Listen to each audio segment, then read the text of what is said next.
Hi. A few days ago, I was reading an article by Kerry Goyle. And as I read along, I was like, wow, she is sharing what's been on my mind for a while now. So I thought I will vocalize our thoughts together properly for all of you, in particular, business owners. So here I am. Now, if we look at the year 2020, the year of the COVID-19 pandemic, probably the biggest catastrophe of its kind for mankind since the Second World War. That's what I believe. We all know that there's been immense sense of turmoil and fear and uncertainty and unpredictability that spread like wildfire, and the chaos that defined the entire globe, where survival itself came into question. We're aware of all of that, right? And yet, in the midst of all of that turmoil, while old business models crushed under pressure and even disintegrated, and organizations quickly created new policies of, let's say, working remotely and many other processes, of course, to keep the action going. Business owners, on the other hand, discovered various ways of survival, and some went a step ahead to learn a new skill that will help them in the years to come. It's a clear example of what warriors do in times of adversity, isn't it?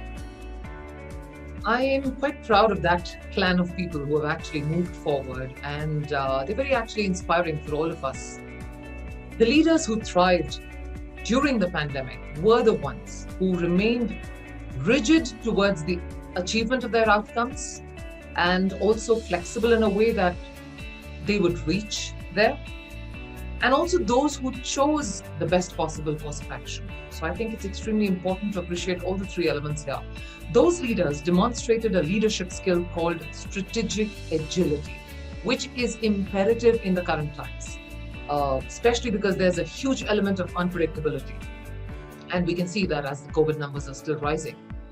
Leaders who have demonstrated and who continue to demonstrate this leadership skill definitely have a clear vision ahead, of the way ahead, and they use data to predict how situations might unfold. They try and find opportunities in the middle of crisis. They constantly improvise and take decisive actions to take full advantage of new developments in the changing times.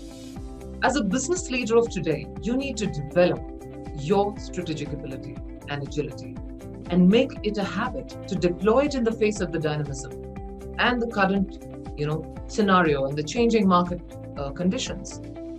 I loved a phrase that she used: an organization is only as agile as the people who power it. It's so true, isn't it? And leaders need to encourage strategic agility in the team. Such organizations will be able to define clear strategies based on future trends. They will be ready to innovate and move in the right direction, isn't it? Operational agility was very important when COVID-19 crisis started. It allowed organizations to acclimatize to the dynamics, to the lockdown orders, and to also find a way to deal with the customer fears. So we saw adaptations of various kinds, like a workforce stationed remotely, or developing a stronger online presence, and so on and so forth, or let's say contactless delivery, a million such things. But today, as the pandemic drags on, operational agility is not good enough. It's there, it's important, but it's not all, because we need to find newer ways, right? The fact is that almost every organization has made operational changes over the last 1 year and has probably even put away the concept of competitive advantage. Having said that, companies that outperformed their competition were those that saw beyond the crisis. They didn't just consider what measures they would need to just kind of sail past a quarter or so, Q2, Q3, Q4, it didn't matter. They chose a course of action that would serve them well in the long run and allow them to capitalize on the market changes. In other words, the time has come today for leaders and organizations to become more strategically agile than ever before. think through your strategy and build your list of strategic priorities, if I may say, and let everyone in the organization understand why they are important and how it's so important to stick to it, to support these priorities. So alignment on strategic priorities is going to help your organization move closer to its goals. Your workforce also has to be very resilient in these times because we don't know what the future holds currently. We should be able to cope with the stress. We should be able to bounce back with vigor from any setbacks, isn't it? So if your presence and focus are worked on, then you can enhance your resilience levels. That's what the common belief is. So your team can cultivate these attributes through mindfulness practices of various kinds, like meditation and so on and so forth. You could also improve their focus through a rational goal-setting processes, the whole set of processes that make it feasible to actually achieve your goals. It's extremely important. And by the way, it's believed that resilience interventions, like let's say counseling or coaching, can reduce mental distress symptoms by an average of about at least 30%, which is really, really good. Another aspect that's really important is upskilling the team of a company for your survival and competitive edge. It's extremely important. So while many leaders have put aside professional development budgets since last year, and I know that's for a fact, it is also an area which we don't need to ignore for too long.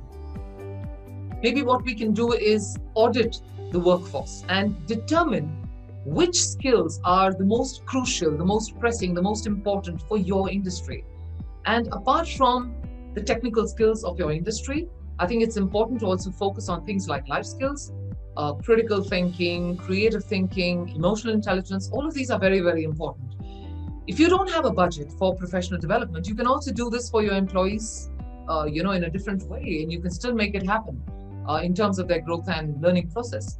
You could, for example, list out relevant topics, and every week what you can do is have a topic listed and led by a different employee over a webinar or something like that. And as a business leader, you yourself also can kind of, send out videos to your workforce and try out more innovative ways of how you can do it for free and still have growth happening in the industry.